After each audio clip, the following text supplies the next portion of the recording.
Hotepu, today I want to cover the reading for the Black Gay Men for the year. This reading is for the Black Gay Gatekeepers for the year 2012. And I divined the gods and asked the Oracle, what is the objective and the reading for our success this year? And the Udu, or what some call the Odu, came down OSA-GBE. OSA-GBE. OSA-GBE. And the jackal man came with the reading. And in our great Tchi Oracle, Tchi Oracle, which is the Black Gatekeepers shamanic version of the Yi Jing. Tchi refers to the divination deity in Egypt. Was a name for Tehuti. And Tchi means, in the hieroglyphs, sage, wise man, proclaimer of wisdom. So in that system, in my version of it, we got the 11th gate into the 7th gate,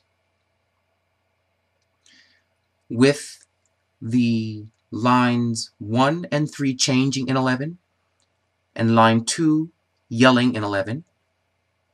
And in the 7th gate, we got line 3 yelling. So that's the technical side of the reading. Now here's what it means. The Udu, or the Odu, OSA-GBE, talks about, oh, black gay shamans, gay men, do not repeat the harm that was committed. Do not repeat the mistakes that we've committed in the past this year. And this reading is talking about, we have been oppressed by what I call religious bullying, where you have the religions of Yahweh, of Allah, and of Western religions oppressing us, telling us that we should not exist, telling us that there are issues with us, and they're saying that we should not accept that. We should not accept that point of view, that ignorance, that foolery. That we must now understand that as gatekeepers, we are more advanced spiritual beings. We have two spirits, which means that we are androgynous internally, spiritually balanced, although our bodies might be male or female externally. That internal balance is what we call Hapi, or the Nile, or androgeneity, makes us superior spiritually because we are able to access both the yin and yang, both the magnetic and electrical sides of spirit. Whereas straight people, we call straight women one spirits and straight men half spirits, because their spirits are, as I described mathematically, straight men have half a spirit. They have the hardest time accessing their inner yin forces. They are left brain creatures, and the left brain is the brain of separation, ego, machismo, and violence. And these are traits they value as a culture, that straight men value as virtues in their culture. So we as gay men are spiritually distinct, and it's time that we stand up and say it loudly and say it proudly, coming out of the gay spiritual closet. So the time has come for us to begin to not look towards those with lesser spirit to define us spiritually. We have our own systems from Africa. We have our own gatekeeper systems from Africa. We have our gay gods, our androgynous deities, our own oracles, our own rituals that empower our community, our needs, our spirit. And by us turning towards systems that hate us, systems that belittle us, systems that try to curse our spirits with their gods, cursing us, for us to turn to those sources for spiritual food is to turn to poison.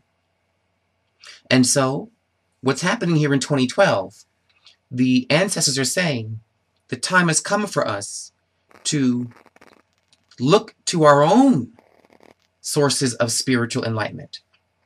Look to our culture. Look to our ancestors. And the ancestors have spent many years with my person, digging up the history, doing the rituals to bring back the gatekeepers, to bring back the spiritual system that is ours. It is black, it is African, it is gay, and it is male. And that system protects us in the world, protects our souls, protects our spirits, and protects our body and survival. So we have to start making choices as a community. We have to redefine black gay leadership. And it is spiritual. We need to understand that it is through the black gay gurus, the black gay aku, we call them, the spiritual enlightened fathers, and the words of heaven they bring down, that is going to be the source of our success this year. And if we keep turning towards the mistakes we've done in the past, going towards systems that don't like us, systems that would rather see us dead, basically, they don't care about our health issues, don't care about our souls, they marginalize us, they put us on the edge, and they stress our community. They don't really help our community. For most black gay men, going to a church or going to a mosque is stressful because they have to hide, cloak, hope no one attacks them, defend themselves. How can that be spiritually nurturing to black gay men? How can that be healthy? It's like walking into a room full of carbon monoxide and praying for health and well-being. The gods say, nay, nay, you have your own system. We now have the golden beetle system come down to help us, to give us a perspective on our spirituality that feeds our journey, our experience, our history, and our future. And so, we've got to be careful of these tricks to believe that straight people are special, that when they speak about God, that they have some kind of special authority, some kind of power. They have no power. Oftentimes, their own gods don't work for themselves. When their gods can fix their men cheating on their women, the battery, the rapes, the abuse, the hypocrisies in their community, when whatever gods they worship can fix that stuff, then maybe they can come talk to us. But until then, they're hypocrites. And we'd be fools to think they have some kind of special power or some kind of special words that can command us and tell us that we don't need to exist and that God does not love us. And who are they? Who are they? To us, they have no meaning. And this is the key to say to you all. And we must remember how we became Christian, how that happened historically. We were told that those ships taking us to America were basically cruise ships, so to speak. We were duped, is the point.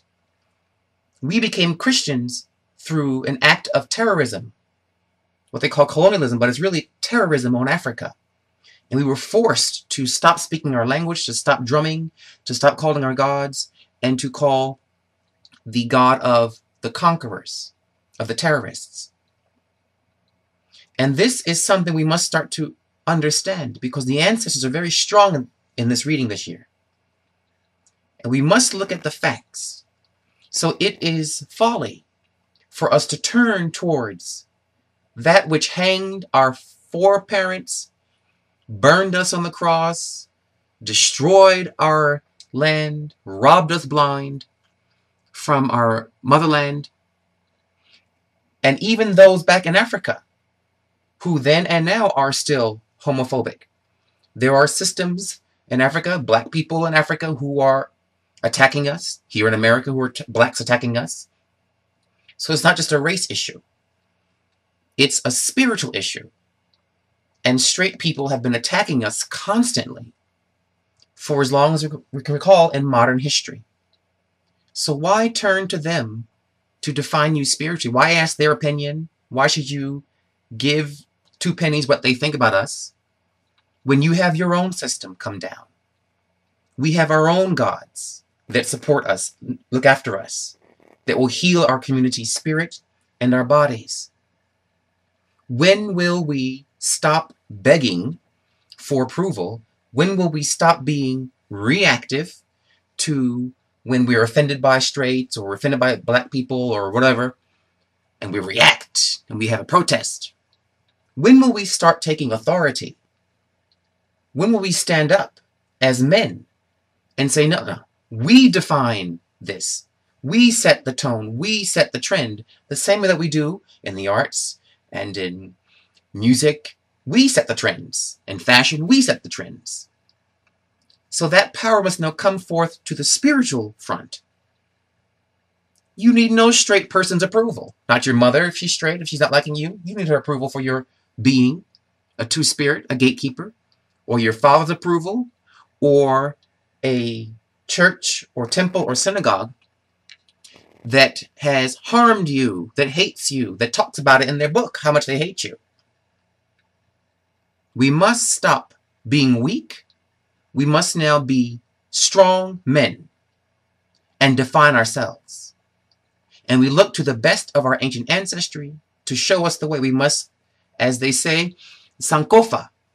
The bird must look back, the Sankofa bird, looking back to go forward.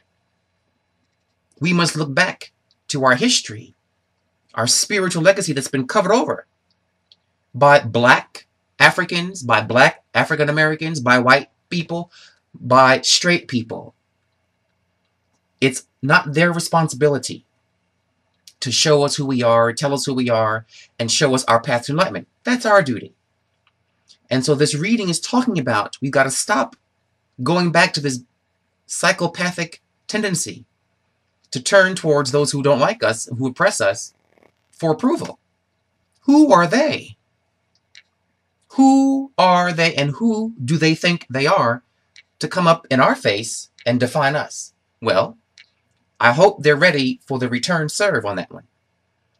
Because if you come up in my face talking about sin and evil, well, I'm going to talk about your sin and evil and your rapes and abuses and betrayals and men two-timing the women and women not being good to their children. We're going to return the serve because you're not going to come in my face talk about me and my community without some kind of return serve, if that's the game we're playing. So start to embrace the system of the golden beetle, because it's come down from a gay man, my person, through gay spirits from gay Africa. It's the first of its kind coming back. It's the first African-based spiritual system for modern black gay men.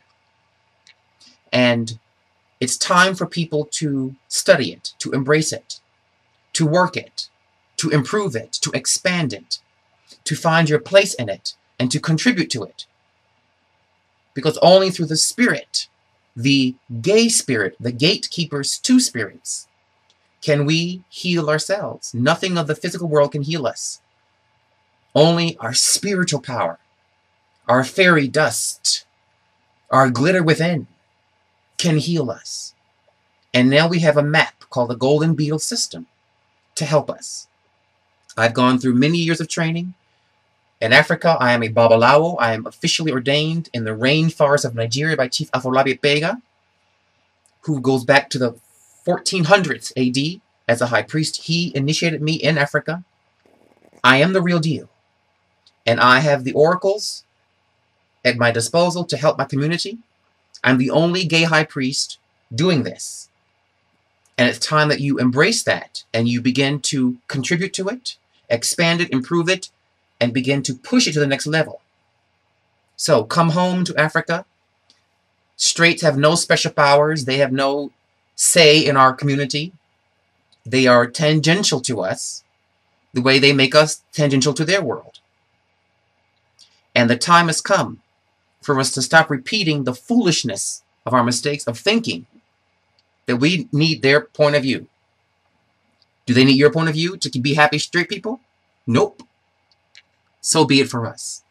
So chant OSA-GBE, OSA-GBE, OSA-GBE to bring this reading to life and study the golden beetle. Be well, beloved gay community. You are loved by the gay gods. Hotepu.